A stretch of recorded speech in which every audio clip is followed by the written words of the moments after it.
Estamos no programa Em Comunhão da nossa querida TV Aparecida, programa de todas as semanas e programa que nos ajuda a aprofundar a nossa fé. Nós, como dizia São Paulo, quando éramos criança, agíamos como criança e nos alimentávamos de leite. Depois que a gente cresce, precisa se alimentar de algo mais substancial. A fé, ela tem que ser alimentada, minha gente, porque senão, se ficarmos só com aquele pequeno catecismo de antigamente, nós vamos passar por situações e, infelizmente, são tantos os católicos que entram em crise de fé, que abandonam a prática da sua religião, exatamente porque não abrem a palavra de Deus, não aprofundam a sua fé, não procuram conhecer Jesus. E quem não conhece a Bíblia Sagrada, não conhece Jesus, já dizia São Jerônimo. E nós estamos então no programa Em Comunhão, sempre conversando um pouco sobre a Bíblia. Começamos lá no Gênesis e vamos até o Apocalipse, se Deus quiser. Estamos então nesses programas aqui contemplando aquilo que a gente chama os escritos, a literatura joanina, que é de São João Evangelista, não de São João Batista, São João Evangelista, né?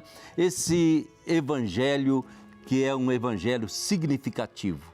É um evangelho que transmite para nós o que eu chamo uma meditação, uma contemplação de Jesus e de tudo que Jesus fez. E isso São João conseguiu fazer, evidentemente, depois que São Marcos, São Mateus, São Lucas já tinham escrito seus evangelhos, chamados sinóticos. Ele apresenta essa reflexão, essa meditação. Por isso que São João não apresenta muitos fatos, muitos acontecimentos, mas ele aprofunda a significação desses fatos. E é tão importante a gente conhecer esse São João, aquele que nos diz que Jesus é o caminho, é a verdade, é a vida, aquele que consegue ver Jesus, o Verbo que se fez carne e habitou entre nós, habitou em nós, eu costumo dizer, né? Aquele que nos apresenta esse Jesus, bom pastor, esse Jesus que realmente vai se revelando como sendo algo totalmente novo, como ser humano e ao mesmo tempo como proposta de convivência humana entre nós. E o eixo de tudo isso está que Jesus, o Verbo eterno, ele é amor, né? E que nos dá esse mandamento tão bonito: amem-se uns aos outros, assim como eu amo vocês. Nós não podemos perder isso de vista quando lemos o Evangelho de João. E nós estamos já nos últimos capítulos de João. Tenho a alegria de contar mais uma vez com o professor Denis Duarte. Denis, bem-vindo, meu amigo. Obrigado, Padre Ulisses. Sempre bom estar aqui com o senhor, sobretudo para falar de Sagrada Escritura. Exatamente, né? O Denis, minha gente, ele não somente vem aqui fazer programa, não. Ele é assim um leigo engajado toda a vida com a família dele. E ele faz as reuniões bíblicas, não é, Denis? Isso. Sempre. A turma se reúne na garagem da minha casa toda semana, então, os meus vizinhos, né? A gente para rezar lá e para estudar a Sagrada Escritura com a vizinhança então, lá no meu bairro. A garagem do Denis é mais ou menos, entre aspas, uma sinagoga, onde a palavra de Deus é aberta, é comentada, é refletida, é orada. Muito bem, né? Ele é especialista em Bíblia, minha gente. Cientista da religião, pesquisador, escritor, professor, né, Denis? Isso eu acho que faz você crescer constantemente, além de publicar também, ter as suas publicações. Sim, tem que estudar, né, padre? Tem que estudar, por isso que Sagrada Escritura a gente tem que entender que é um livro. E se é um livro é para ser lido, estudado e cada um fazendo aí da sua maneira, a sua parte, para não só entendermos a Bíblia, mas para usufruirmos de tudo que ela tem para nos oferecer. Exatamente. E vamos puxar então um texto aqui de São João, capítulo 16, versículo de 31 a 33, para que a gente possa começar o nosso bate-papo. Credes agora? Vem a hora, e já veio, em que sereis dispersos, cada um para o seu lado, e me deixareis sozinho. Mas não estou sozinho, porque o Pai está comigo. Eu vos disse essas coisas para que tenhais paz em mim. No mundo tereis de sofrer, mas tende confiança. Eu venci o mundo. Denis, como repercute, como que ecoa no seu coração se a gente estivesse ali escutando Jesus falando essas palavras, né? Depois de ter acompanhado Jesus, milagres e tantos sinais bonitos, né? De repente, será que é um banho de água fria? Padre, eu vejo esse texto de duas maneiras. Primeiro, Jesus já avisou, né? Falou, ó, eu vou ficar sozinho, vocês vão fugir, vocês vão se esconder. E aí, quando isso acontece, isso é um alívio, porque eles falam assim, opa, Jesus já nos avisou. Então, Jesus realmente sabia das coisas. Então, isso é uma segurança que eles vão ter em Jesus. E uma outra coisa, o segundo momento do texto é dizer, no mundo vocês vão ter aflições. Ou seja, não é porque eu acredito em Jesus, não é porque eu o sigo, né? Eu entreguei a minha vida como fizeram os discípulos, que eu estou isento de sofrimento, que eu estou isento de problemas. Muita gente fala, eu sigo a Jesus, eu amo a Jesus, mas na hora que o calo aperta, corre, né? Corre para outros deuses, outros lugares, outras pessoas, mas esquecem que a vida é feita assim, de altos e baixos. E em todos esses momentos Jesus está conosco, porque Ele já nos disse. Falou, tem hora que você vai querer correr, mas fique em paz, eu estou com você. Exatamente, assim como Ele dizia, eu também não vou ficar sozinho não, o Pai vai estar comigo, né? Mas entra o mistério do mal aí, de uma força, assim, de uma forma tão violenta, né? Como que atingiu Jesus em cheio, né? E nesse mistério do mal, a primeira coisa que acontece é o isolamento, né? Já não tenho ninguém a meu lado, estou sozinho. E entra também, então, eu acho toda a questão, digamos assim, da fé, né? Essa origem do pecado, do mal, essa questão da crise da fé que é dada. Será que o pecado vem primeiramente de uma falta de fé? O pecado faz parte da nossa existência humana desde que o mundo é mundo, né? Desde o Gênesis. Deus diz para Adão e Eva, o mundo é de vocês, mas tem um limite no que vocês podem fazer, que representa o fruto, né? Ou seja, o São Paulo de novo, São Paulo que eu gosto muito, que ele traduz tudo em uma frase, né? Sim. Tudo me é permitido, mas nem tudo me convém. Quando eu faço o que não me convém, eu pratico o mal. E o mal pessoal gera um mal social, isso é fato. Todo mal que eu cometo, de alguma maneira, vai fazer mal a alguém, né? Não só a mim. E isso gera o mal no mundo, faz parte da nossa vida, infelizmente. E nós temos que acreditar e entender que, acima de tudo isso, está a misericórdia de Deus, está a presença de Deus, está a salvação operada por Jesus. Está lá Jesus para nos perdoar, para nos salvar, haja visto que nós temos estudado no Evangelho de São João. Jesus ensinando que, acima de qualquer mal, o amor está aí. É maior, né? Sabe, Denis, eu fico pensando, esse mistério do mal, é muito fácil terceirizar a responsabilidade. É o diabo, é o demônio. E não, sabe, é uma omissão nossa. E na medida que essa omissão vai me colocando, digamos assim, em relação com outras pessoas que estão dentro da mesma prática de injustiças e maldades, eu crio o corpo de iniquidade de que fala São Paulo, eu crio essa personificação do mal, né? Ou seja, o demônio quase que é coletivo. É uma legião, como dizia Jesus, né? Na medida que a gente vai se entrelaçando uns com os outros na prática do mal, aquilo se personifica e aquilo me condiciona e muitas vezes não consigo mais afastar dele, né? E eu vejo principalmente a fé cristã, que a gente hoje sabe, né, Denis? Não se trata de acreditar em verdades, se trata de um acolhimento de alguém. Né? A fé, fundamentalmente, gente, é acolher Jesus. Na hora que eu acolho Jesus, o resto vai se formando dentro de mim. Mas no acolhimento, e eu vou me unindo a Ele, vou seguindo os passos dEle, então aí sim é uma luz que vai se acendendo. Para alguém que é cego de nascença, vai se acendendo, porque eu sigo os passos daquele que é a luz do mundo. Sabe, padre, quando a gente fala de pecado, né? Quando a gente fala, o capeta deve ficar lá no inferno assim, mas tudo eu, né? É que a gente esquece daquilo também que São Paulo nos ensinou, né? Isso está em nós. E às vezes eu faço o mal que eu não queria fazer. Mas eu tenho que lutar para fazer o bem. Às vezes eu não consigo fazer o bem que eu quero e faço o mal que eu não quero, vai nos dizer São Paulo. Por isso que Jesus é um caminho, como São João apresenta. É um caminho, eu não posso desistir. Eu tive um diretor espiritual muitos anos na minha vida, Cônigo Zé Geraldo Vidigal de Carvalho, lá em Minas. Um grande abraço para ele. Ele sempre nos ensinou, nós jovens, do grupo de jovens que ele orientava. O importante é o saldo ser positivo. Se você deu 5 passos para frente e deu 2 para trás, ótimo, o saldo é de 3 positivo. Né? Porque às vezes você vai dar passo para trás, faz parte da nossa humanidade, mas a gente tem que insistir a dar passo para frente e que o saldo seja positivo. É interessante como a gente vai aprofundando. Eu sempre digo para o pessoal, entende? Uma graça muito importante do Espírito Santo, você nunca desista de si mesmo. Nunca desanime. Não é porque eu dei um passo para trás, né, que eu não posso progredir, né? Porque Deus, o Pai, o Espírito Santo, Jesus, nunca desistem da gente, né? Mesmo quando a gente às vezes só dá passo para trás, está ali para nos fazer andar em frente. É muito importante compreender esse mistério do mal, do qual nós não conseguimos fugir, que está sempre lado a lado conosco, mas no qual eu não preciso viver. Eu posso sempre dizer, não é por aí que eu vou, né? Não é esse o meu caminho. E ao mesmo tempo compreender esse mistério do mal que se personifica, que ao redor de Jesus foi sendo formado por todos aqueles que gradativamente foram rejeitando, não o acolheram e com o tempo foram odiando Jesus, né? A ponto de dizer ele deve desaparecer. Esse mistério do mal é tremendo, né?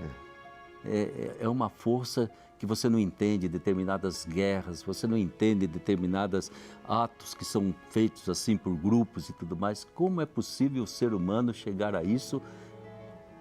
Enquanto eu olho para aquele ser humano, parece tão inofensivo. De repente, conecto com outras pessoas e esse ser humano se torna destrutivo, perigoso, maldoso, violento. É um mistério mesmo que a gente fala, existe um demônio que perpassa muitas vezes a alma das pessoas e as conecta uma com a outra para praticar o mal, né? Exato. E nós temos que ter o olhar que Jesus nos ensina, da esperança. Porque a morte não tem a última palavra, né? É o que nós vemos no Evangelho de São João. Jesus é crucificado, é preso, fica sozinho, como vimos no início do programa, sofre a paixão, sofre a morte, mas a morte não tem a última palavra. A vida tem a última palavra, a ressurreição, como trouxemos já em programas anteriores, uma das expressões mais evidentes do Evangelho de São João é a vida eterna. Né? Porque a vida tem a última palavra para nós. Assim como, às vezes, o mal se dissemina, assim nós também temos figuras que hoje mostram que é possível expandir também o bem. Vamos pegar aqui figuras que você não imagina que vão fazer bem ao mundo inteiro.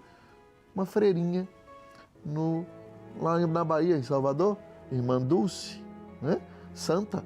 E olha o bem que faz hoje ao mundo sendo santa na igreja.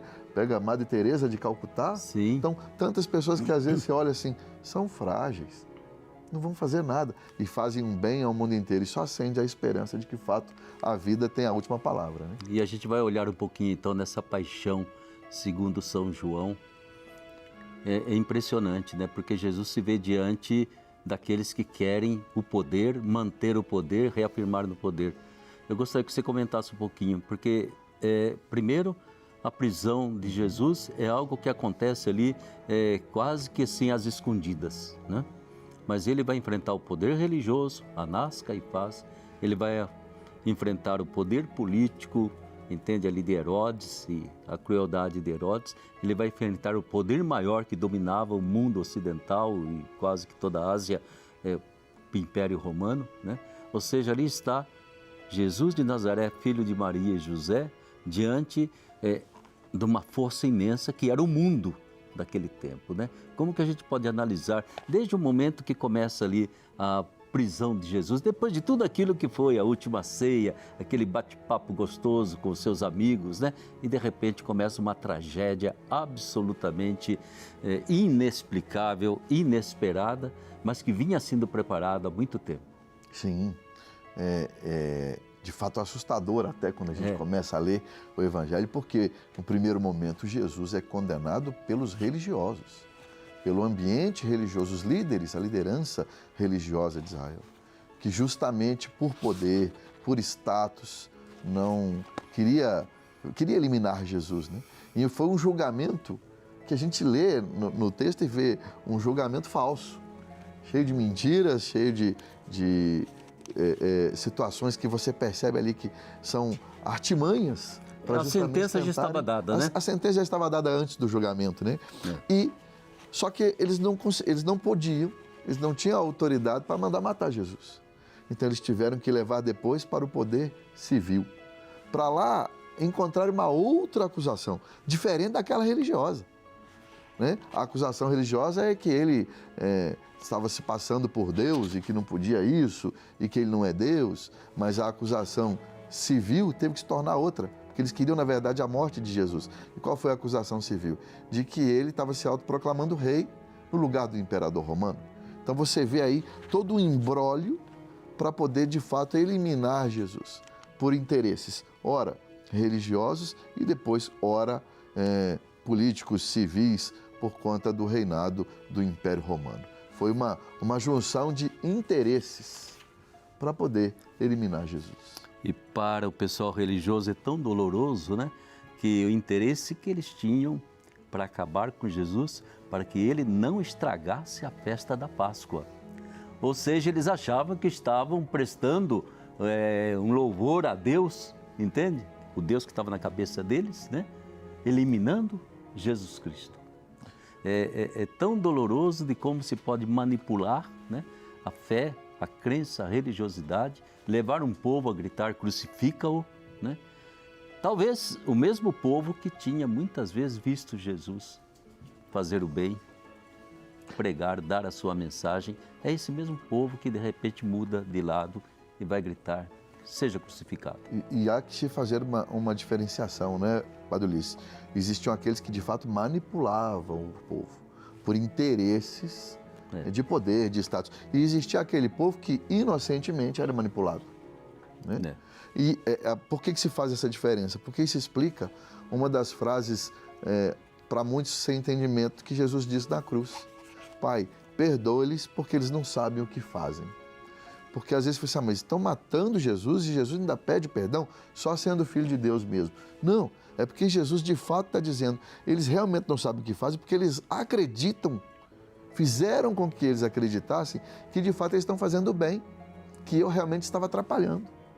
Então eles estão inocentes, acreditando, tendo sido manipulados e acreditando verdadeiramente que eu estou fazendo mal. Então por isso, Pai, perdoe-lhes.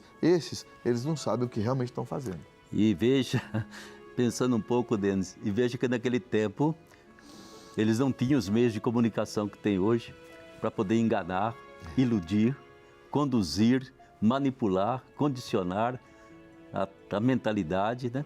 E aqui vai entrando e vai crescendo dolorosamente também nesse momento o ódio, né? A força do ódio, que é uma força mortal, né? O ódio não se satisfaz enquanto não vê o outro morto. Em nome de Deus, isso é que é o mais perigoso. Mas isso tem sido feito ao longo da história, sim, constantemente, né? E como você dizia, e a pessoa está ali, entende? Nós estamos fazendo bem, nós estamos salvando.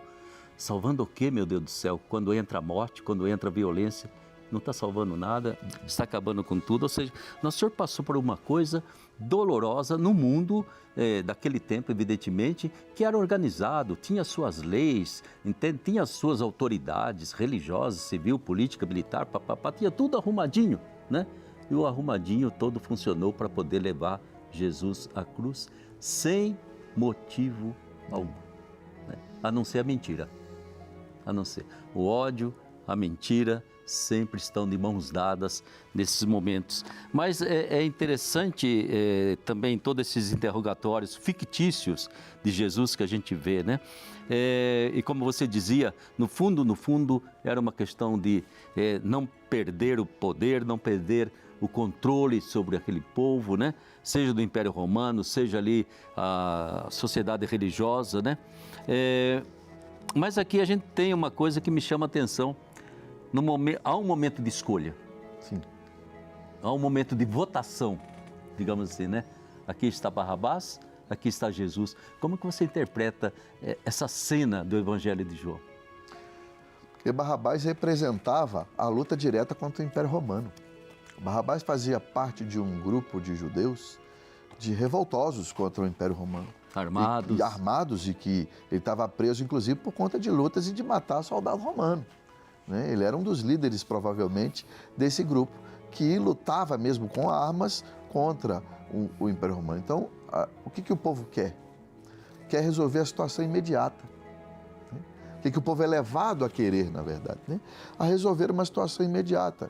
E não é de Jesus que diz, o meu reino não é desse mundo. Por quê? É preciso ter uma experiência primeiro de fé com Jesus, para poder entender que o que Jesus propõe é muito maior do que solucionar um problema imediato. Como muita gente, infelizmente, às vezes vai atrás de Jesus só por conta, não que eu não esteja dizendo que isso não seja importante, mas por conta de uma cura, buscando uma cura, um milagre. Eu brinco que às vezes tem gente que eu já vi paralítico andar. Uma vez eu vi isso, mas às vezes o paralítico andou tanto que nunca mais voltou para a igreja. Fugiu para longe. Porque não entendeu quem é Jesus. Não entendeu que Jesus tem algo muito maior a oferecer do que uma solução de um problema imediato. Milagre não canoniza ninguém. Ninguém. Né? E nem faz a fé crescer no coração da pessoa. Eu acho que isso continua sendo, a proposta de Jesus continua sendo o mandamento do amor, e se fugir disso é pura ilusão, é crendice, é magia, sei lá o que pode ser. Uma outra figura também que eu gostaria que você comentasse, Dene, essa figura que está no nosso Creio em Deus Pai, todo domingo nós estamos lembrando desse cidadão, Pilatos. Advertido pela mulher e tudo mais, que figura triste desse político, desse representante do imperador. Olha, para mim, Pilatos, o pior de Pilatos é justamente não escolher um lado. Para mim é mais honesto aquele que fala, não, eu vou fazer o mal, do que aquele que fala assim, eu vou lavar minhas mãos. Vocês decidem aí. Porque é um mal pior. Sim. É aquilo que São Tiago diz, né? Aquele que sabe fazer o bem, que pode fazer o bem, mas não faz, ele peca também. Então, ficar isento também é pecado. E é um pecado, eu acredito, pior. Porque você sabe o que fazer e não faz. Será que Pilatos, sei lá, como acontece em muitas situações, entende? Ele tem medo de perder politicamente. Sem dúvida. Né? Ele tem medo. Ele percebe que estão manipulando toda a situação, que estão encostando na parede para que ele tome uma decisão. A esposa ainda pede para ele, não faça essa maluquice. Eu sonhei, essa pessoa é inocente, mas ele se deixa levar, então, por aqueles que eventualmente poderiam denunciá-lo ao imperador. Ou seja, ele prefere a mentira, entende? A verdade, desde que não se prejudique. Né? Exatamente, ele defende o seu. É egoísmo puro. Né? De um lado, ele não quer problema com a esposa. Sim. Né? Do outro lado, ele não quer problema também com a religiosidade de Israel e nem com os seguidores de Jesus. É assim, eu quero evitar o máximo de problema possível, quero ter o mínimo de problema, então eu vou aqui fazer o que é mais fácil para mim. Mas ele sabe o que é a verdade. Tanto que ele tem esse diálogo longo com Jesus. Sim. Né? Esse diálogo tem muito a nos dizer. Mas ele decide lavar as mãos para, tipo assim, eu não quero me comprometer o mínimo possível para eu ficar bem na fita. Isso é, para mim, o cúmulo do egoísmo. É uma das cenas bonitas, né? O que é a verdade, né? E ele está olhando para a verdade, ele está olhando para Jesus. Ele percebe que Jesus está a verdade. E a pergunta dele é cínica. Ele, absolutamente, eu não quero a verdade, né? Eu quero levar vantagem. Exatamente.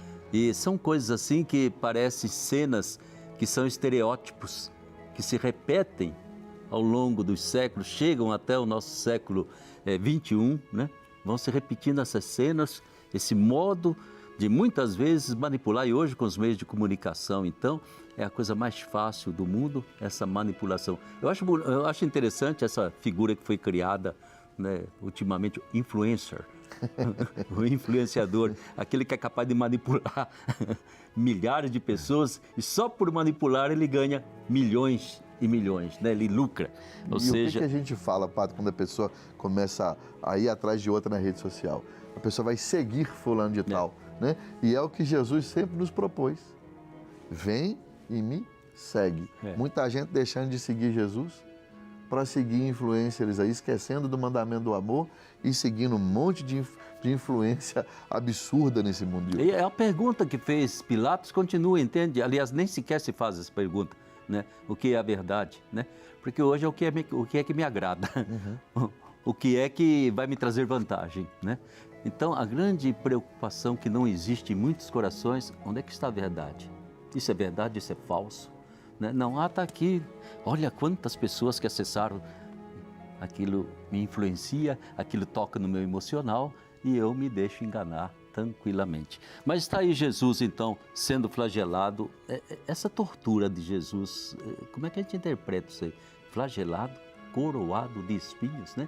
Quando estive em Jerusalém, me dizia o professor de exegese de Bíblia, um dos únicos lugares que nós temos certeza que é original daquele tempo é esse local onde os soldados flagelaram, torturaram e coroaram Jesus de espinhos, por causa de uma marca de jogo de dados que normalmente era usada pelos soldados, né? Como que você vê essa tortura dolorosa que Jesus, quando ele assume, no fundo ele assume a tortura que tantas pessoas e tantos seres humanos sofrem, né? Exato. O profeta já disse, né, que ele assumiu sobre si todas as nossas dores. Né? Então, não há dor que nós passamos hoje que Jesus não tenha sentido na pele antes. Né? Não foi uma dor física falsa. Né? Alguns acreditam que não, ele não sentiu dor porque era filho de Deus. Não, ele sentiu na pele todas essas dores para primeiro mostrando ali a sua humanidade, porque ele assume a nossa humanidade. Né? Mas também mais do que isso, Jesus, quando ele é coroado de espinhos e lá ele recebe o manto e o cetro na zombaria dos soldados, né? Ele também carrega a sua cruz e na sua cruz tem uma placa Jesus Nazareno, Rei dos Judeus. Isso mostra que Jesus é rei. Jesus passou pelo processo que um rei passa, de receber o manto, de receber o cetro, de receber a coroa, de receber o trono, que é a cruz, e na sua cruz tinha, inclusive, a placa indicando isso. Ou seja, Jesus, de fato, foi coroado. De fato, teve o seu trono, inclusive, com os dois sentados à direita e à esquerda, os dois ladrões. Mas tudo isso para mostrar que o reino de Jesus não é desse mundo. Porque não foi no castelo, não foi com a coroa de ouro, não foi com o manto de linho, não foi num trono com pedrarias de ouro, mas foi na cruz, foi com coroa de espinhos para mostrar, ele é rei. Mas calma, lembra que a gente tem que mudar a mentalidade? O reino de Jesus não é desse mundo, como ele disse para Pilatos. Eu acho que é importante, perceber que Jesus assume tudo isso. Eu costumo dizer, a morte de Jesus, o sofrimento dele foi também um momento de encarnação. Ele encarnou a vida do ser humano, né? A vida mais dolorosa, mais sofrida, ele encarnou, né? O Verbo Divino assumiu isso aí e vivenciou em si mesmo. O último momento da encarnação é a hora da morte dele, né? Mas eu queria que você comentasse ainda uma das cenas mais belas que possa ter acontecido nesse Evangelho de João. Maria estava aos pés da cruz. Maria aos pés da cruz, de fato, e Jesus a chama de mulher, né? E, mais uma vez, para mostrar também que Maria é um ser humano. Sim. Que Jesus se fez homem para mostrar mais uma vez essa humanidade e para colocá-la como mãe de toda essa humanidade. Por isso ele a chama de mulher, que é a mulher do Gênesis, que é a mulher do Apocalipse. Sim. E que essa mulher central é a mãe de Jesus, que ela, como ser humano, acompanhou o filho. E padre, não deve ter, eu não sei, mas não deve ter sofrimento maior nesse mundo do que uma mãe ver a morte enterrar o próprio filho. Eu sempre me solidarizo muito e sofro muito, né, quando eu vejo uma mãe e um pai enterrando um filho, porque não é o processo natural, né? Sim. O processo natural são os filhos enterrarem os pais, né? Muito então, menos morrer desse jeito. Eu imagino o tamanho do sofrimento. Eu queria até contar uma historinha pequena. Sim. Uma vez eu fui à Terra Santa com minha mãe. E nós fomos no lugar, junto com outras pessoas, claro, estávamos em grupo, no lugar onde Jesus foi colocado, naquele poço onde Jesus foi colocado enquanto estava preso. E lá me chamou a atenção que as mulheres que estavam lá choravam copiosamente. Nós ficamos poucos minutos lá, só conhecemos o lugar, o diretor que acompanhava a viagem leu um pequeno salmo de uma Bíblia que estava lá e pronto. Mas as mulheres choravam copiosamente. E quando saímos dali, eu perguntei à minha mãe, por que as mulheres choravam copiosamente nesse lugar? Sim. Ela falou, olha, eu não posso dizer pelas outras, meu filho, porque eu não sei, eu não perguntei para elas, mas eu vou dizer por mim. Eu não conseguia imaginar um de vocês, meus filhos, aqui, aí naquele lugar. Uma mãe, quando o filho dá uma febrezinha, ela já fica, imagina saber que seu filho está jogado dentro de um poço daquele e que ele vai morrer na cruz. Então eu acredito que essa tenha sido a dor de todas as mães naquela hora. Certamente, entende? Até uma pessoa que realmente ligação profunda com Jesus, diz que Jesus, uma das dores dele não era somente a coroa de espinhos e tudo que estava sofrendo, ele derramava lágrimas vendo a mãe sofrendo e ele não poder fazer nada, né? Talvez seja por isso que ele imediatamente falou, né? Mulher, eis aí o teu filho, filho, eis aí a tua mãe, né? Preocupado com aquilo que a mãe estava sofrendo e com tudo aquilo que seria o sofrimento dessa mãe. E é um presente maior que ele poderia deixar para nós, é a herança desse homem que estava morrendo na cruz e que se revela como Filho de Deus na cruz, morrendo como Filho de Maria, se revelando como Filho de Deus na ressurreição. Doação total, amor infinito, imenso, né? E é nesse amor infinito que se mostra e se revela o amor da Trindade Santa por todos nós, né? Porque uma pessoa da Trindade foi capaz de amar até o fim, né? E esse amar até o fim vai até o final dos séculos, até o final da eternidade. Minha gente, a gente lê no Evangelho de João, é bonito demais. Vamos continuar, ainda tem uns pedacinhos muito importantes desse Evangelho de João. Eu quero que você nos acompanhe, tá bom? A gente vai estar aqui na semana que vem, aí você com a sua Bíblia na mão, Evangelho de São João, coisas maravilhosas. Denis, mais uma vez, muito obrigado pela sua presença, mas faça favor, semana que vem, volte aí com a gente, tá bom? Se Deus quiser, padre. Tá bom. Um abraço para vocês, uma bênção de Nossa Senhora Aparecida e uma boa semana bem abençoada.